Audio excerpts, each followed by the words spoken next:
أنا بحبك من قبل ما أشوفك ومن غير أي شروط. السلام عليكم. لما تيجي الأيام وتكبر وتسمع الحلقة دي، اعرف إن كتبتها مخصوص ليك. يا ابني، هيجي يوم من الأيام وهتحس إن الدنيا تقيلة عليك وإنك لوحدك. ساعتها عايزك ترجع وتسمع الكلام ده.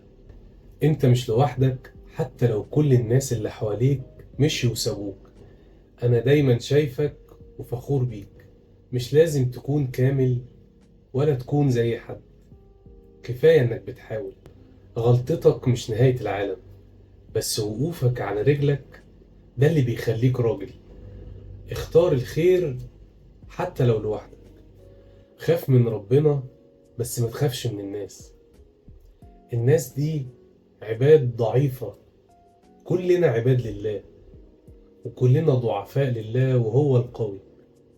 إنما الله أكبر، أكبر من مخاوفك، وأكبر من تعبك، وأكبر من أي حاجة بتخليك قلقان. عايزك كمان يا ابني تحافظ على صلاتك، لأن إذا انتظمت صلاتك انتظمت حياتك كلها. صلي يا ابني حتى لو مش فاهم كل حاجة، الصلاة هتنور لك طريقك بعدين. اختار صحبتك كويس جدا، لأن اللي حواليك هما اللي هيشكلوا مستقبلك وتفكيرك وشخصيتك. كمان عايزك تتعلم تقول لأ، لكن لما تقول لأ قولها بأدب. مفيش حاجة أهم من حدودك الشخصية، وما تستسلمش الأول فشل. الفشل مش عدوك، الفشل هو اللي هيعلمك، لأن الفشل بعديه نجاح. كمان خلي عندك عادة إنك تقرأ وتتعلم. الدنيا بتتطور وبقت سريعة، واللي بيتعلم هو اللي بيفضل واقف ومستمر. وعايزك تخلي بالك من وقتك كويس جدا. الوقت الحاجة الوحيدة اللي مش بترجع. اعمل فلوس، لكن أهم حاجة إنك تكون إنسان. كمان عايزك تعرف حاجة، إن الناس مش دايما هتقدرك، لكن ده شيء ما يقللش أبدا من قيمتك. لو حد قالك كلمة كويسة اشكره. من لا يشكر الناس لا يشكر الله. لكن اللي بيقولك كلمة وحشة ما تخليهاش أبدا تأثر فيك.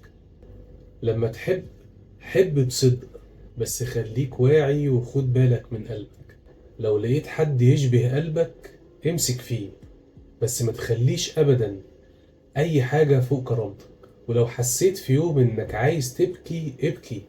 الرجولة مش ضد الدموع، الرجولة إنك تبني من الوجع قوة. نصيحة أخيرة يا ابني، خليك كريم. خليك كريم في عفوك، وخليك كريم في حبك، وخليك كريم في أفعالك، حتى لو الدنيا بقت بخيلة عليك. يا ابني، أنا يمكن ما كنش الأب المثالي، لكن صدقني كنت بحاول.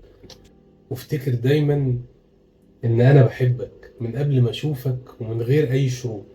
دي كانت رسالتي ليك، رسالة من أب بيحبك لحد آخر نفس. ولو في يوم احتجت سند، ارجع اسمع الحلقة دي، وهتلاقي قلبي هنا مستنيك. مع السلامة.